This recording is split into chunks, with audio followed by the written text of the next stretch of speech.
Welcome to a heartfelt Mother's Day special on Philotimo and Friends. Today, I'm beyond excited to share the mic with three incredible women. First, my mom, Andria, whose love and wisdom has shaped me in ways I can't describe. Then, my wife, Jess. She's the heartbeat of our family. And finally, our newest employee and longtime friend of mine, Maddy, who brings her infectious energy and a fresh perspective to the table. Get ready for a warm, funny, and inspiring conversation as we celebrate the power of motherhood and the bonds that make us a family. Let's dive in. So, Mom. Yes. Welcome to the podcast. Happy Mother's Day. Thank you. You've been around while we've been doing the podcast, but never been on the podcast. So, a few questions to go through today. Okay. With over-under on you crying is at what? I think I'll be okay. Okay, sounds good. Depends on how much you broke me. All right, sounds good. So tell me a little bit about you as a mother and your family. Okay, so we have 4 children, 4 boys, and there's a difference in age of about 10 years. And yeah, they've kept us busy. And your favorite? Is the first one, of course. The first one, yes. But don't tell the other 3 because right, when they ask me, I'm sure they don't watch them. this. I'm sure they don't watch this. I love you all. Okay. How has being a mom shaped your identity over the years?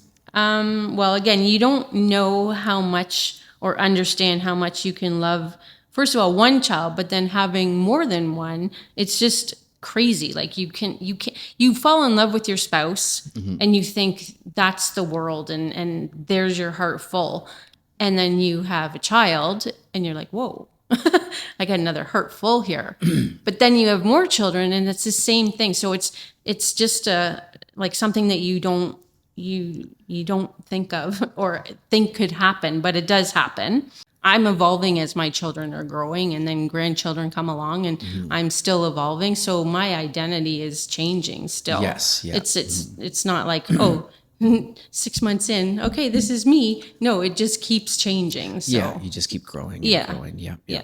Was there a stage of motherhood that you found particularly tough and or particularly joyful? I've had both. I would imagine so. I would say It's all, you're supposed to answer, it's all joy as a mom. It's all joy. It is all joy, but there were the teenage years and they were, they're a little trying, a little challenging. You got driving for someone who doesn't particularly like driving anyways. And you've got now these young men who are out in a vehicle driving, girlfriends, peer pressure. So teen years were challenging for sure. Not something I would have thought of. Again, when you were little and growing up, it was just always like, oh, let's go play with the frogs and climb the tree or whatever. Yeah. And but the other one I need to mention was sending your firstborn off to university. That is difficult. And I will thank MSN Chat because I was able to chat with you over the computer and bawl my eyes out and you did not know. There we go. Okay. So that was challenging. And of course, the joyful stuff, the preschool and primary ages where kids are like sponges and it's just rewarding to see the light bulb go on when they're learning so many things and, you're proud of them and everything. So there's lots of joyful moments. You're right, over the challenging ones. But when you're in the challenging ones, sometimes it feels that's those moments when you think, is this ever going to end? And it does. So how did you balance your own needs, career, or goals while raising us kids? I think my needs were our kids' needs. So balancing kids and career, you need to be able to prioritize. And I was fortunate enough to be able to work from home. So when you were super young, if you were napping, I could get work done or, nights and weekends. I was fortunate enough to be able to do that. So it was probably a little bit easier for me to be able to do that than some other people. So, I just did what I could when I could. Which was a blessing back then. I mean, that was lucky. Yeah, there wasn't really work from home then either, right? But I was fortunate enough to be able to do it. So yeah, you're right. I was very lucky. And then when you kind of went more into the workforce, I don't know what year that was or when that was, but you were all in school. So that again made it easier. And then same thing. You're at work, they're at school, then you come home.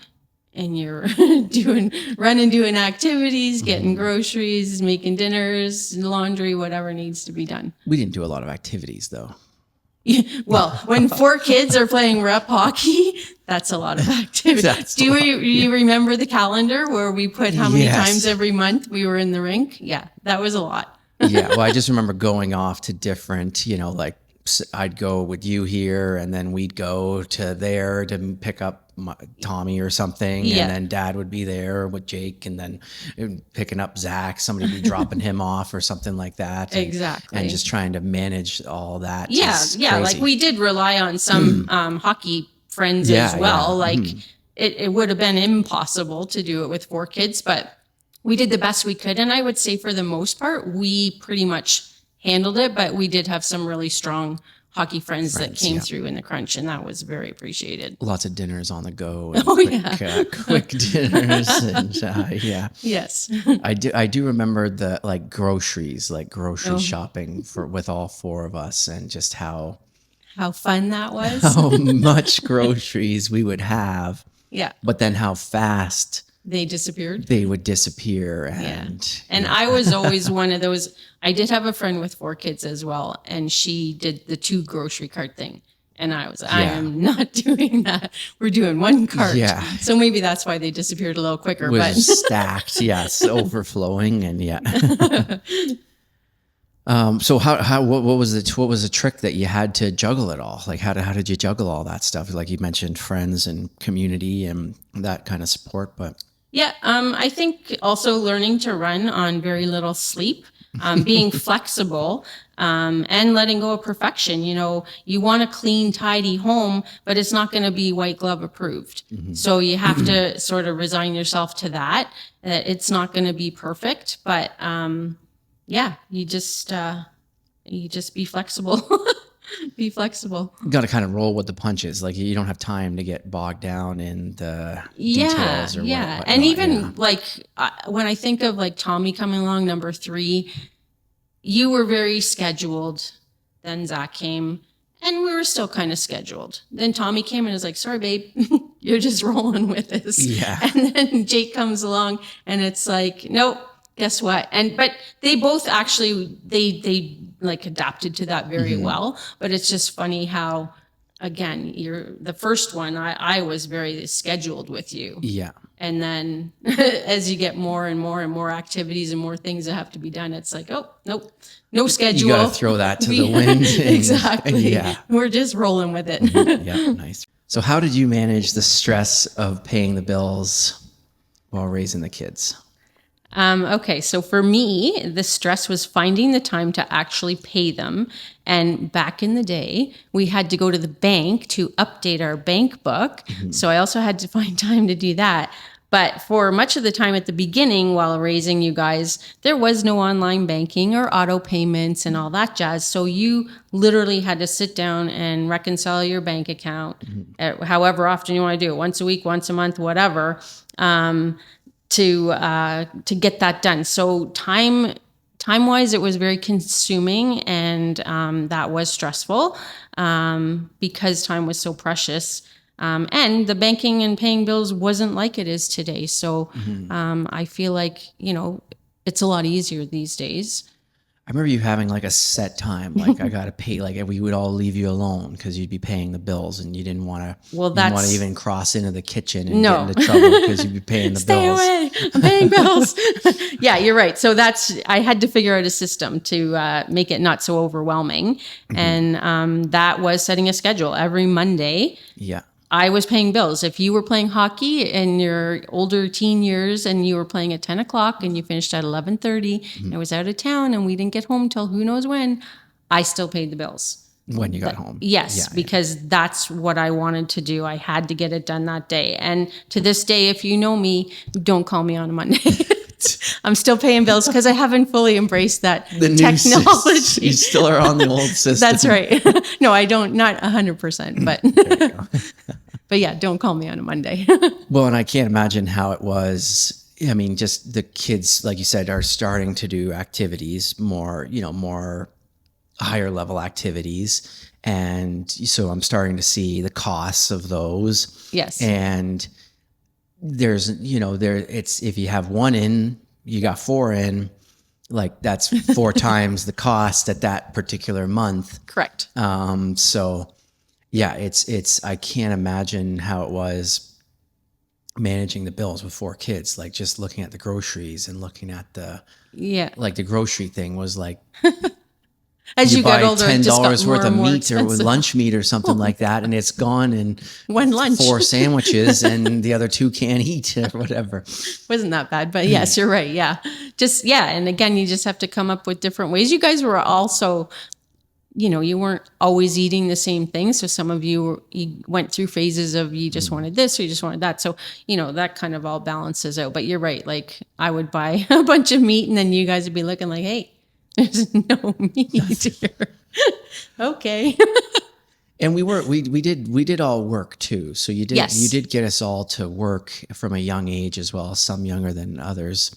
I won't mention any names, but and I do think that stuck with me, like that sticks with you in the sense of you don't see it at the time, you're just annoyed that your parents are making you go to work, but that kind of, work ethic and that having some money available, like that kind of stuff stuck with me through my older age. Yeah. Like you guys we asked you to, you can keep some, but you got to put some away or whatever. Yeah. And you're right. Like, I think you did appreciate the stuff you put away, because if there was some Nintendo or whatever thing that you wanted, then you could get it. And so I think it balanced out. But yeah, there were days where I knew you guys were not happy that you were working when you were younger. Yeah. What advice would you give to new moms today? Try and relax and enjoy every moment. There's going to be good, bad, and ugly moments, but time does really fly, and that's a bittersweet reality. So just do your best in those moments when you think it's never going to end. It will end, and just keep trying to enjoy it. Time flies. Time flies. Yeah, I know. But I feel like it's not until you have kids that you actually realize, kids and grandkids. Like now I have grandkids, like, oh my God, time has flown by. What does a successful family life mean to you? Okay. Well, first of all, like I said, there's going to be challenges. So it can't always be sunshine and roses, which we would all love, but that's not reality. So I guess a successful family life would be just trying to have a foundation of love and support and respect for each other, a place where everyone can feel comfortable and valued, encouraged to grow personally, strong communication, with a lot of good quality time, I think is important. And hopefully that's successful family life. What's good quality time? I think, like, is it anything in particular, or? All families are different, but I feel like for us and for me, I'll never forget that time the power went out for, I don't know what it was, 4 days or whatever it was.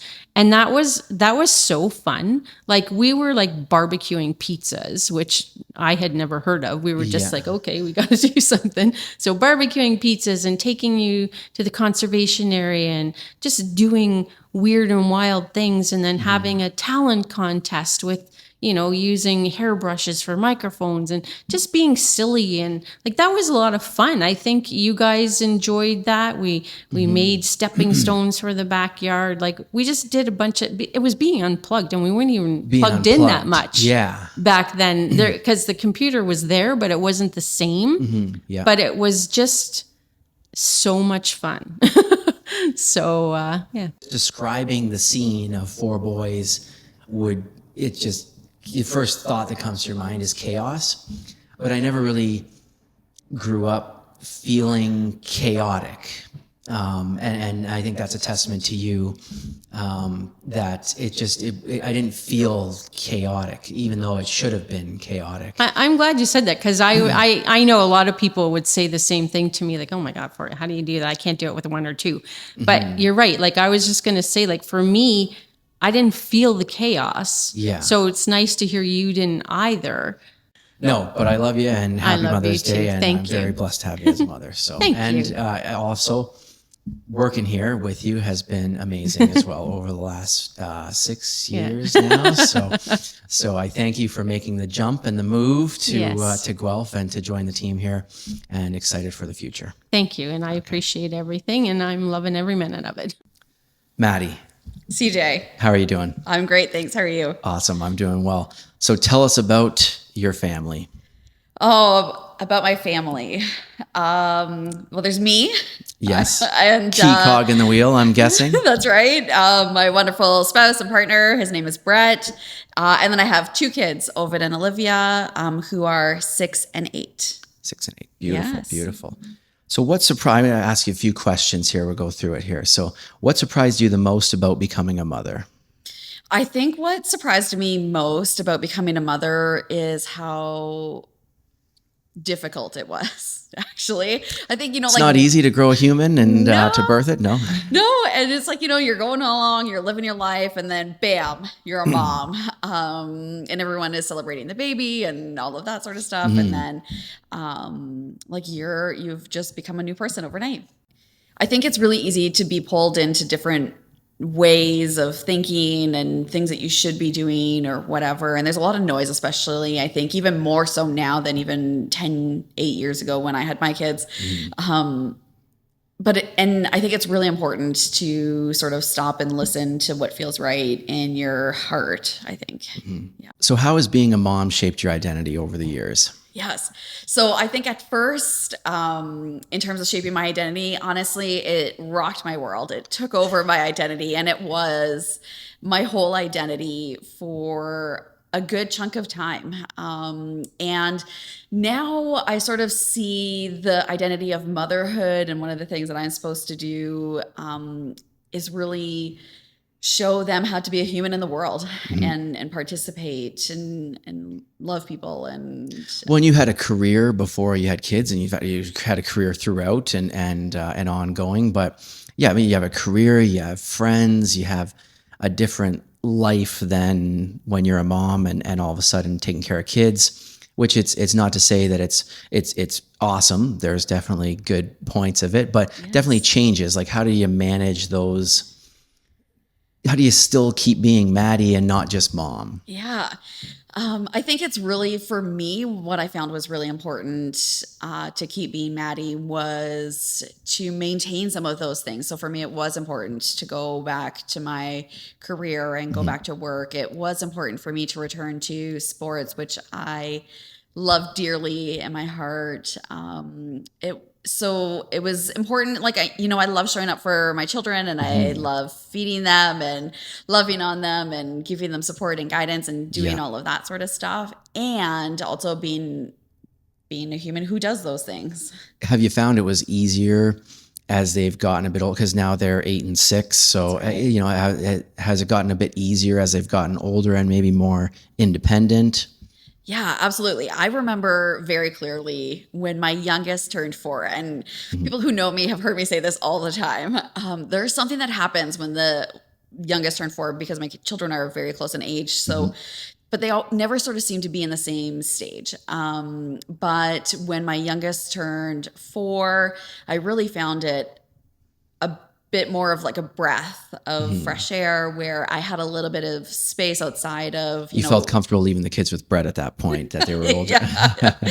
No, I felt comfortable leaving the kids with Brett all of the time. Yes. He is a capable human who does not need a list and how to take care of them. He knows too, right? I may have been projecting my own experience on it, but no, I'm kidding. Yeah. Or not kidding. That's coming up later. Yeah. Okay. I can't wait. So what's one lesson you hope that your kids carry through with them to adulthood? Like, I want them to learn resilience, and that life is not always going to be perfect and easy. And how do we work through that? And leading with kindness and assuming like good intent and gratitude. Like, those are probably the top 3 for me. Yeah. When I think of my children and what I want them to take with them into adulthood. Yeah, and that resilience seems to be one that we both have always agreed on. Not that we don't agree on the other ones, but yeah, that resilience aspect is the world is just, it can be tough and cruel at times. And you hate to see your kids go through any struggles. So finding that balance between wanting to help them and guide them, but also letting them fail. Yeah. And that's hard and super uncomfortable, right? Like it's been your sole job as a parent to keep them alive and do the things that they need and all of that. And then you sort of hit this point where they're now a little bit older and they need a chance to practice some of the skills that you've given them. And they're not always going to do it well or with grace. And the world isn't always going to be kind to them. And that is really difficult. And, we talked about this already a little bit, but when we think about our money, right? Like you take a little bit of pain and volatility now to have an easier life later. And I think it's the same thing that applies to children. You have to give them opportunities and let them have the chance to experience some challenges now in order to be able to have the skills that they need to deal with that thing, like those things when they're adults. Yeah, get them that experience when there's not as much on the line when they're younger, and so that they're hopefully more prepared in the future. How have you balanced, we've kind of talked about it a little bit, but just maybe more on the career side, like how did you balance your own needs and your own hobbies and your career with raising kids as a mom? Yeah. Balance, I'm not sure. Like, I don't know what is a better word, honestly, because it never feels like anything is in balance. It always feels like you're taking a little bit from one thing to give to another. Yeah. But I think, one of the things that really helped me feel like I was balancing it better, or having better balance was to really have some quiet time and reflect between, Brett and I, what would work well for our family and reframe it. And instead of looking outside and noticing what everyone else is doing and how everyone else is doing it, thinking about inside our four walls, like what feels good for us while we balance, two working parents, and children and daycare and all of that sort of stuff. So I think really looking in. And so an example of that, like a real example of that would be, my children were early to wake and early to bed. And so when I first went back How early are we talking here? We're talking real early, way before you would ever be awake. We're talking at 5:30 in the morning. Yeah, that's pretty early. So, I put in a good chunk of my day before I ever get to work. Yes. And they're still early risers, not usually 5 a.m., but 6 is pretty solid in our house. Yeah.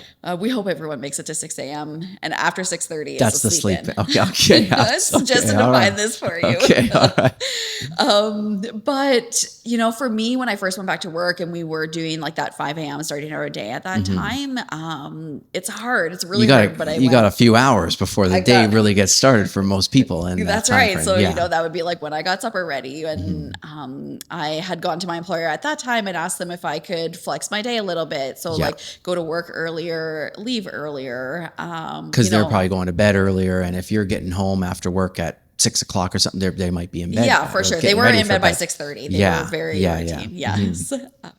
So exactly. You're right. So I think that was one of the things, really looking within our four walls and seeing what worked for us rather than what worked for everybody else, and then reframing what that looks like. Trying to prioritize without trying to keep up with the Joneses down the street or whatnot, but trying to prioritize what was important for you guys at that time and saying, okay, maybe we can spend money here, or we're going to save money over here, and we're going to try to make sure, again, we're on the same page and headed in the right direction. Yeah. Was there a trick that you learned to make it work, to balance them all? Not just career and those types of things and hobbies, but in the home life, making the housework. How do you manage that? What are some tips and tricks that you have for juggling that kind of stuff? Yeah. So it's difficult always, those things are always in flux depending on the season and all of that. But what I would say is, looking within and identifying areas of friction that are happening within our home, and creating upset or Yeah, just create like maybe Whatever. stress Yeah. or added stress where I mean, money, kids, house, managing career, all that stuff is kind of default stressful. So you're trying to eliminate other areas of stress where you can. I think that's what, Yeah. So, one of the things that we looked at, like I enjoy cooking, doing the dishes is not a big job for us. So we sort of looked around the home and thought like, what are we willing to do? And what can we either reduce our expectations on, or outsource. Right. Yeah. And so we decided that, one of the areas that we would outsource to reduce friction in our home was to hire a cleaning person. Yeah. And so that cleaning person, honestly, I love them. They give me so much peace and calm. And, because when you're working and you have young children and all of that stuff, your by boss the time is texting you at night and that's right. And you try to respond at 6:30, he doesn't respond. Yeah. But, by the time you sweep the floor and pick up the stuff and do the tidying and do all that stuff, like the floors are never getting washed and the stuff is never getting dusted. And it kind of does take some of your energy away from, being, a present with the kids as well. Yeah, absolutely. Yeah. You only have, an hour or two with them when they're awake. Well, when you send them to bed at 6:00 at night, there's not a lot of time there. I don't send them to bed. From the time they could crawl, they crawled up the stairs at that time. Okay, all right. And yeah, they kind of rule the roost in that case. You're right. But it was best for all. But anyway, so that was one of the things that you guys did of taking a look at your budget and pulling it back to finance too is taking a look at your budget and going, hey, I think we could outsource this aspect and that would fill this other bucket up a little bit more too. Yeah, exactly.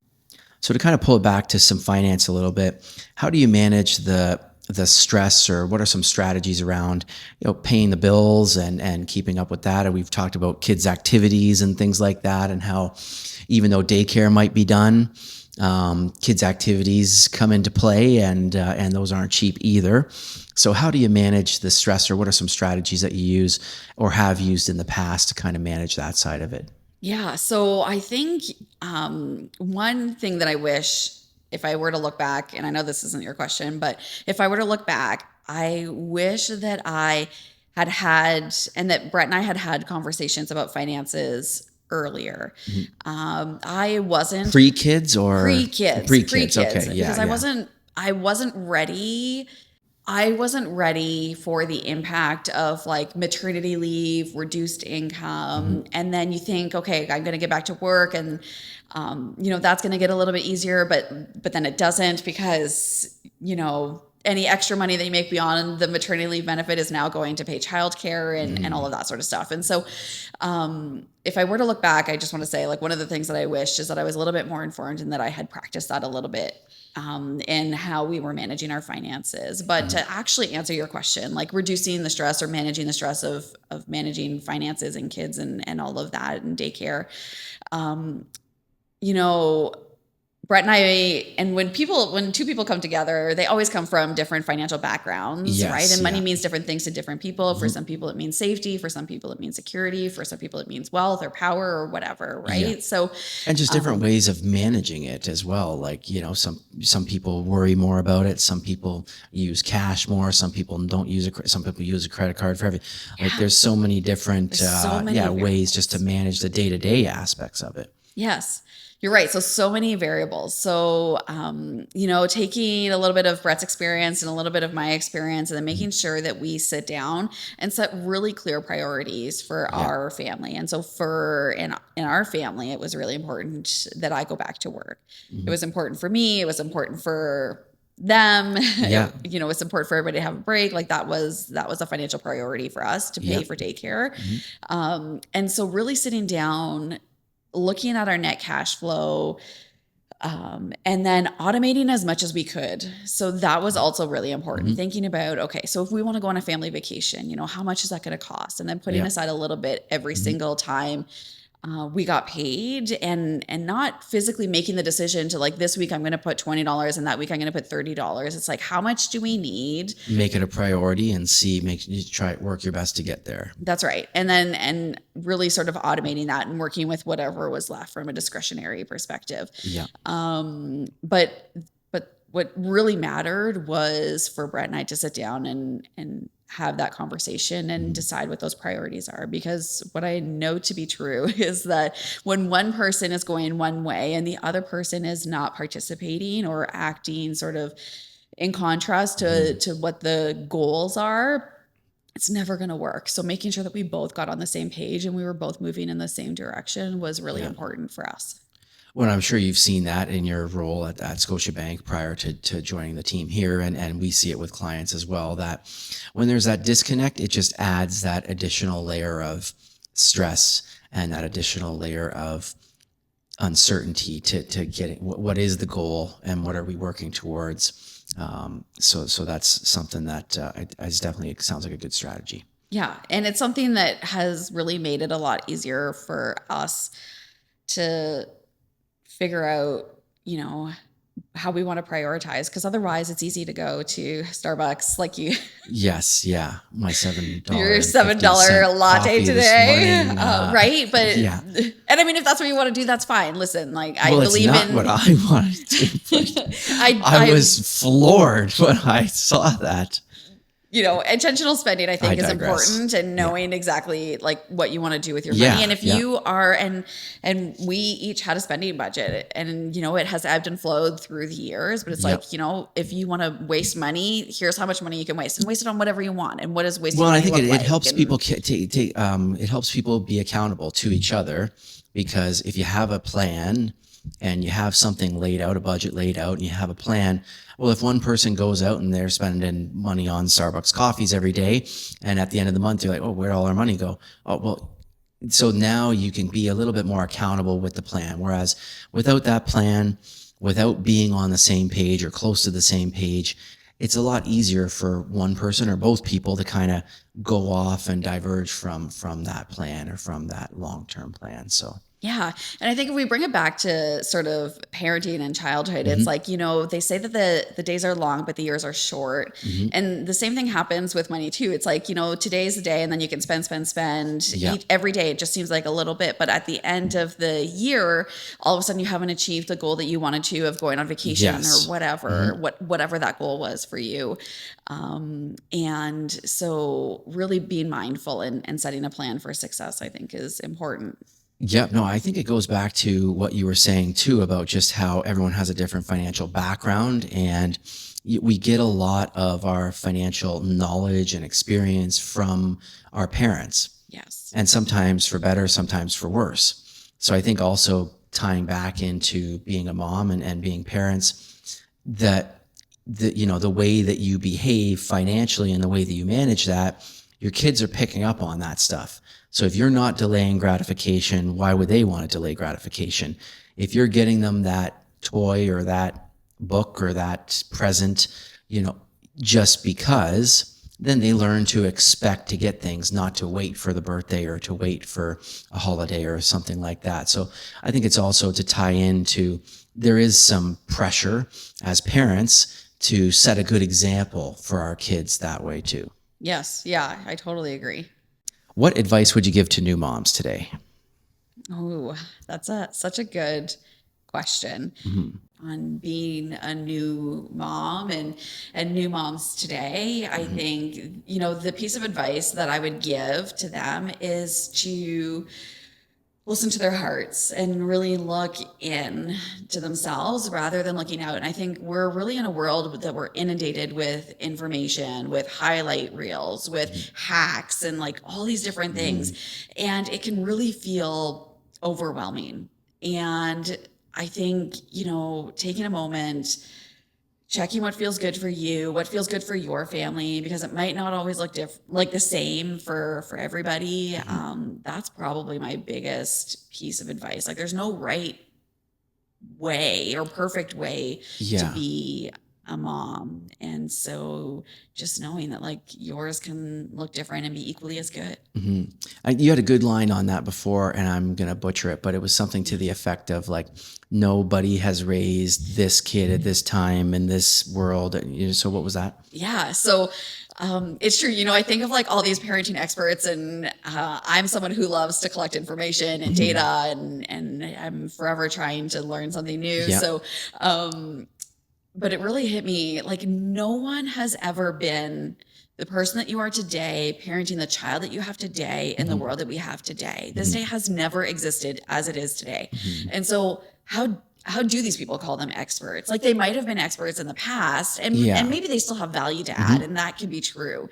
But no one has ever been the parent that you are today, parenting the child that you are today in the world that we have today.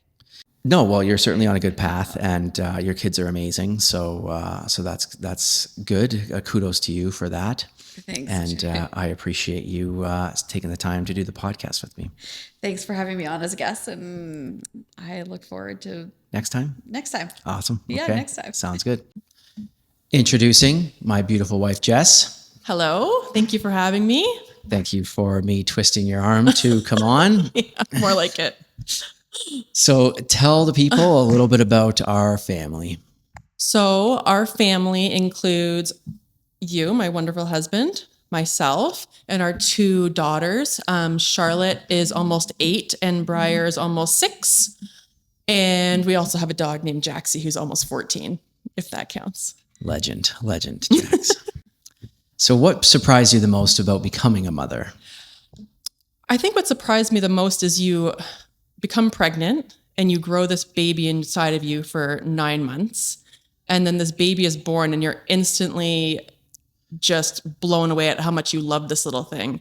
And, they're almost 8 and they're almost 6 now. So you see them develop and grow into these little people. And it's just such a cool thing to just watch them grow. I think that's really cool.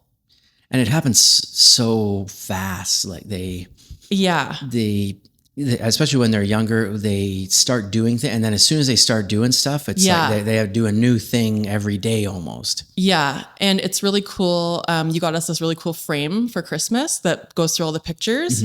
So when they pop up, when they're like, Charlotte was on there the other day as like a newborn baby. And then she's sitting on the couch with like her long blonde hair. And you're like, how did that happen? It just happens so quickly. There's such we talk about that all the time. It's just that balance of, it seems like a lifetime ago we didn't have kids, and now we have an 8 and a 6-year-old. And then, but yet in the moment, like the days are long. Totally. Yeah, definitely. Yeah. Especially those night times and your favorite 4-month sleep digression.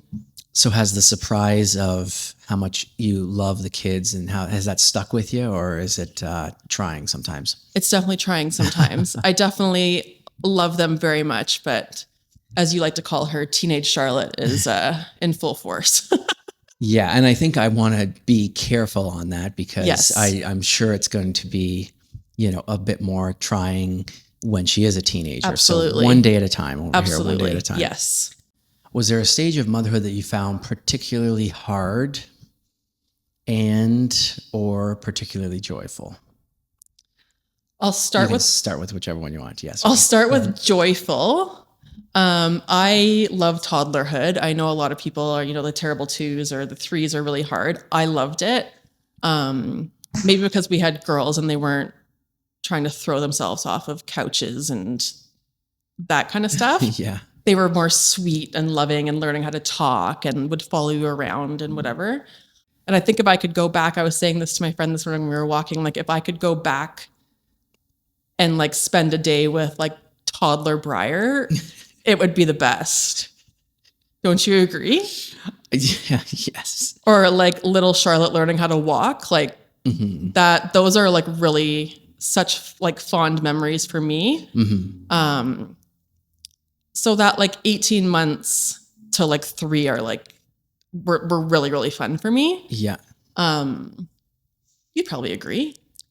They were fun times. Yeah, they were fun times. I honestly, I think it's been more fun for me as they've started to do Yes. activities and sports, and they're starting to learn more things at school. So, Yes. so I feel it's more fun for me to be trying to be kind of in the trenches, teaching them how to shoot a puck or hit a baseball or hit a golf ball or do a handstand or, working on that kind of stuff, or doing the multiplication tables or doing their addition, or that kind of stuff has been fun for me. So I found not so much with the second. I mean, I still did struggle a bit with the second, but the first, when Charlotte was born, the first 4 months were really hard with Charlotte. I struggled with postpartum depression pretty horribly, and postpartum depression and anxiety, I would say both. And it wasn't a very nice time at the time. I was back and forth to the doctor and to, different therapies and stuff, and had to rely heavily on you, which I'm very grateful for. Of the neighborhood and family. Obviously, family was a big one. Definitely. Family was super helpful. And so, it wasn't something that I obviously expected to happen. Like, we did all the like prenatal postpartum classes, and, they tell you might have baby blues for a bit, and my baby blues were quite extended. So it's just something that, we were talking about this the other day, like, it's not something to be ashamed about, because it happens to a lot more people than it happens to a lot more people might let on, or that absolutely. You might think. Yeah. So, it's normal, but it's not. I think that's what you said the other day. Like, that's so important. Like, it's okay that it happened, because you can get the help, but it is not normal. So you definitely should reach out if you're struggling. But I mean, I think at the end of the day, like, it made me stronger, and I'm really proud of myself, and I'm really proud of you for the way that you stepped your game up. And I mean, just giving yourself grace and knowing that this is not you. You're very hormonal. Sorry. There's lots going on. Like, you just gave birth to a baby and grew a baby for 9 months. Yeah. So, I mean, it's a lot on your body and your brain, and sorry to cut you off, but okay. there's not only all that stuff, but you also, now you're tasked with keeping a little human alive. Right.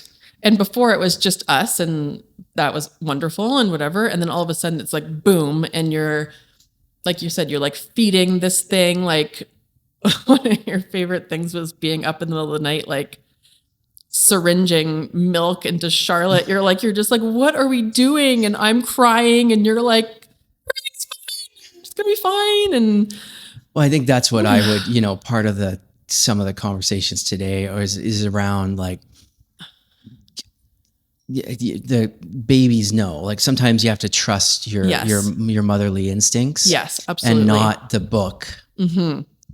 And I think you've done a great job of that. Thank you. Over the years. And I think we both got caught up in it. Absolutely. Off the start with Charlotte. Absolutely. And then learned from that. Absolutely. That there's a little bit more flexibility there than you might think off the start. It doesn't have to be as regimented that way. Absolutely. But anyways, I feel like, everybody survived. Mm-hmm. The girls are thriving, I feel like. Yes. They're great. As are you. As am I. Yeah. So, I mean, we made it out, and I'm proud of our family, and yeah, and I think it doesn't have to be a stigmatism around it. It's just, just making sure that you're comfortable, which you always have been. And and always, comfortable to talk with other moms about it, and comfortable to check in with new moms, that you're always doing stuff like that. Absolutely. Making sure that, just dropping off little things here and there, and for sure, and staying in contact during those, first year or so, maybe the tougher times for moms off the start. Yeah, for sure. How have you balanced your own needs, career, or goals while raising the kids? I think that the children are definitely a priority. I maybe put them on a priority too much sometimes, but especially because they're getting a little bit older, and we have both sets of grandparents in town, which is such a blessing. Very and they're lucky. Yeah. They're both like eager and happy to help and be around. Yeah. So, you know, even for us to like go out for date night, or if I need to go to an appointment, I don't have to bring them with me. Yeah. Go to the gym, do that kind of stuff, which we did in the past, both of us. Yep. And now that both girls are in school, I definitely have more time to do that. Yep. But and even if you don't have family in town, I think it's really important to have somebody that you trust around to come and hang out with your kids. Even if you just want to go walk around Walmart by yourself for a bit, like self-care doesn't have to be like a huge thing where you go get a facial and get a manicure and get a pedicure. It can be something really simple. And just that recharge sometimes is really important. Yeah. And I definitely feel like I can do that. I'm very lucky to have everybody around. So I do have like a really great community of moms that I trust and the kids love, and they look at them as like an extended family. Yeah. So I think that's really important too. And getting out of the tough times Yes. that you're talking about, which was tough. And you did a great job, but Thank you. Your mom group as well. Like Yes. just that community of moms where Yes. you didn't really have any, No, not a lot of our friends had kids at that time. we were for sure the first ones. We just moved to Guelph a from new another city. We didn't really know anybody. So that's something that was definitely out of my comfort zone, but I knew because I was struggling that I had to do something. And joining a mom group, even if you just go, like I see so many things in the community now that weren't around when our kids were really little, but just joining even just like a workout class with the babies or something like that. or like a walking group. Or a I've walking seen, group or something. Like there's so many different things you can join. And you start to meet people that like, those are my friends now. Like Charlotte was 8 weeks old. Yeah. And we were just over the other day with one of our buddies, and her and him were in the baby group together. Yeah. So it's pretty crazy. Yeah. and those are my friends, and like some of them have become your friends. Yeah. Some of the dads. Yeah. Yeah. So that's something that I recommend to everybody, is to try to get more involved in the community. And it is uncomfortable because you feel like you're like meeting new people, and some people are really introverted like myself, and it kind of throws you out there a little bit, but you're all kind of going through the same thing. Yeah, I feel like you're all in a similar spot. Some maybe You more are. outgoing than others, but you're in a similar spot, Right. going through this. And there's really nobody else No, close to you in that specific time going through that specific thing. absolutely. Like all those moms would have had kids around, 6 months within a apart couple or a months, year for apart, or sure. whatever it is apart. And so you're all really They all in that. kind of get it. Yeah, they're For sure. like for real in that moment. Yeah. Absolutely. Yes. What do you think kids really remember when they grow up? I think that they remember feeling loved. I think that they remember feeling appreciated. I think that they remember, I feel like the core memories are when they're spending time with people that they love, doing things that they love. So it doesn't have to be anything crazy. Like you don't have to plan these big extravagant vacations. Like Charlotte still talks about like the bouncy castle in the basement at our first house, which was crazy because she was like 3 years old, and we would put a bouncy castle in the basement in the wintertime Yes. because we were insane. Yeah. So it's like, we're insane. What? Implies we're not anymore. well, no, we still are, but, and it's just stuff like that. Like during COVID, like they would remember doing stuff with our neighbors. Like, so it doesn't have to be anything crazy. It's just when they feel like they were part of they it. were a part of it.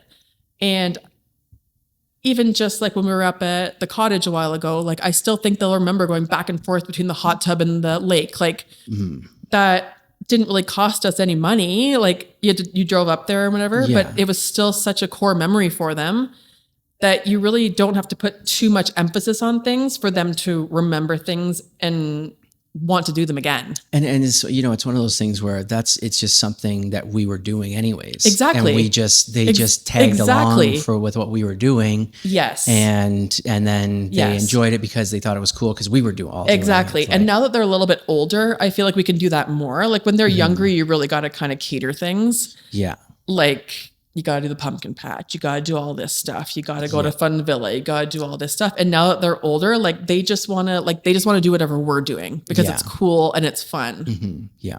Looking back, is there anything you would have done differently with family time or priorities? I think we've done a really, really great job with family time. That's something that's really important to both of us. We try to spend as much time with family as possible. Mm-hmm. We have family, all over the place, but we do a good job in inviting people over, trying to spend time with them, reaching out to people, even if it's just a FaceTime here, a FaceTime there, because it is hard for people to get together. People have jobs, whatever, but family time has been definitely a priority. Something that I definitely struggled with and still do sometimes is that like aspect of like taking time for yourself. I think that I definitely did not do a very good job at that. And I think you would agree with me. Well, it's good to be aware of it, at least. That's the first step. I still struggle with it sometimes, but I do. Do you think it's gotten easier as the kids have gotten older, or do you think it's still, I do think so, but I still... You're willing to at least acknowledge it now? Absolutely. I will acknowledge it. Okay. I just love spending time with them. So, but then it's like, you really have to take time for yourself. And I definitely did not do a very good job at that when they were little. And I will admit that. And you definitely were a very good advocate pushing me to do that. And I did not do it. So I acknowledge it. So what does a successful family life mean to you?